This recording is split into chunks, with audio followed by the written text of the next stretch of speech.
අද අපි කතා කරන්න යන්නේ ලෝකයේ වැඩියෙන්ම මරණ සිද්ධ වෙන බලපාන ප්‍රධාන හේතුවක් ගැන. ඒ තමයි heart attack. එහෙම නැත්නම් හෘදයාබාධ. අපි හිතනවා මේ හෘදයාබාධ ඇති වෙන්නේ වයසත් එක්ක කියලා. වයසට යන්න හෘදයාබාධ ඇති වෙනවා කියලා අපි සමහර වෙලාවට හිතනවා. හැබැයි එහෙම නෑ. තරුණ අයටත් heart attack නැත්නම් හෘදයාබාධ ඇති වෙනවා. ඉතින් අද ෂෙයා කියා YouTube channel එකෙන් ඔයාලට කියන්න යන්නේ මේ heart attack ගැන. වීඩියෝ එක බලන්න කලින් ෂෙයා කියා YouTube channel එක subscribe කරන්න. ඒ වගේම bell icon එක click කරලා තියාගන්න. එතකොට ඔයාලට පුළුවන් අපි වීඩියෝ එකක් අප්ලෝඩ් කරපු ගමන් notification එකක් ගෙන්න ගන්න.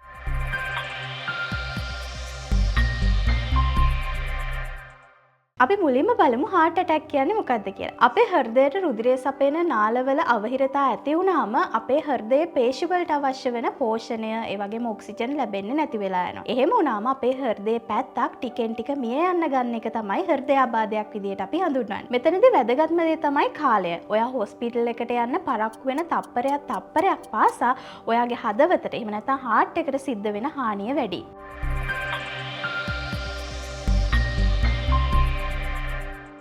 heart attack එක රෝග ලක්ෂණ මොනවද? ගොඩක් අය හිතන්නේ heart attack එකක් කියන්නේ පපුව අල්ලගෙන බිම ඇදගෙන වැටෙන එක විතරයි කියලා. හැබැයි හැම වෙලාවෙම එහෙම නැහැ.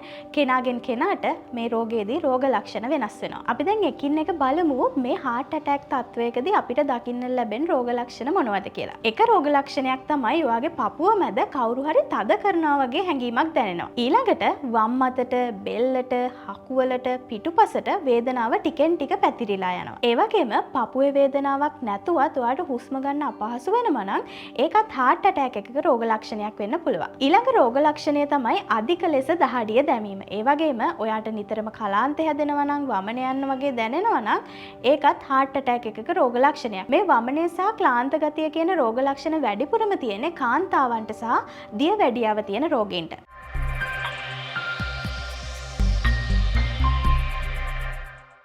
heart attack එකක් හැදෙන්න පුළුවන් කාටද? heart attack එකක් හැදෙන ප්‍රධාන කාරණා දෙකක් තියෙනවා. එකක් තමයි අපිට control කරන්න බැරි දේවල්. අපි ටිකෙන් ටික වයසට යනවා. වයසට යනකොට අපිට heart attack හැදෙන්න තියෙන අවදානම වැඩි. දෙවෙනි කාණ්ඩය අපිට control කරන්න පුළුවන් දේවල්. ඒ දේවල් තමයි අධික දුම්පානය, මත්පැන් පානය, කොලෙස්ටරෝල්, දියවැඩියාව, අධිරුධිර පීඩනය, ව්‍යායාම මදිකම, ඒ වගේම අධික තරබාරුව. මෙන්න මේ දේවල් නිසාත් අපිට heart attack තත්වයක් ඇති වෙන්න පුළුවන්. හැබැයි මතක තියාගන්න මේ දේවල් ඔයාට control කරන්න පුළුවන්.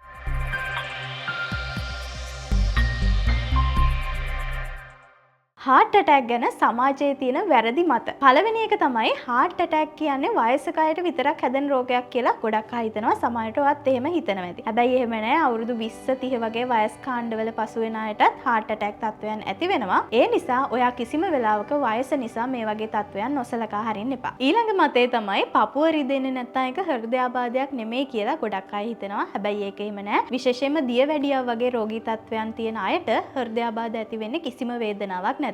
ඊළඟ එක තමයි පපුවේ දැවිල්ල කියන්නේ හැමතිස්සෙම ગેස්ට්‍රයිටිස් කියලා හිතනවා.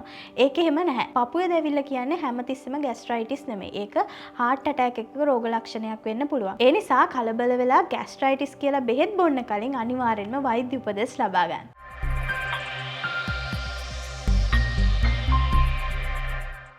heart attack එකකින් පරිස්සම් වෙන්නේ කොහොමද කියලා තමයි දැන් මම කියන්න යන්නේ. පළවෙනි එක තමයි අපි සෞඛ්‍ය සම්පන්න ආහාර ගන්න ඕනේ. විශේෂයෙන් තෙල්, සීනි සහ ලුණු අධික කෑම ගන්න නැතුව එළවලු පළතුරු වැඩිපුර කෑමට ගන්න ඕනේ. ඒ වගේම දවසට විනාඩි 30ක්වත් අඩුම තරමේ ව්‍යායාම කරන්න ඕන. ඊළඟට අවුරුදු 35 පැන්නට පස්සේ අඩුම අවුරුද්දකට සැරයක්වත් රුධිර පීඩනය වගේම කොලෙස්ටරෝල් මට්ටම පරීක්ෂා කරගන්න. ඒත් එක්කම ඔයා ගොඩක් ස්ට්‍රෙස් නම් ඔයා ඉන්නේ ගොඩක් ස්ට්‍රෙස් එකෙන් නම් අනිවාර්යෙන්ම ඔයාගේ ස්ට්‍රෙස් එක කන්ට්‍රෝල් කරගන්න. මොකද ස්ට්‍රෙස් නිසා heart attack ඇති වෙන්න පුළුවන්.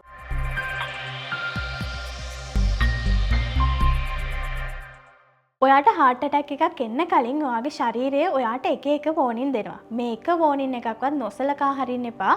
ඔයාට මොනවා හරි සැකයක් ඇති වුණොත් අනිවාර්යෙන්ම වෛද්‍ය උපදෙස් ලබා ගන්න. ඉතින් මේ වීඩියෝ එක ඔයාගේ යාළුවෝ අතර ෂෙයා කරන්න. ඒ වගේම ඔයාගේ යාළුවෝ අතර ෂෙයා කරලා heart attack ගැන එයාලවත් දැනුවත් කරන්න. එහෙනම් අදට මම ගිහින් එන්න. මේ වගේ වීඩියෝස් ටිකටම බලන්න ෂෙයා කරලා YouTube channel එක subscribe කරලා තියාගන්න.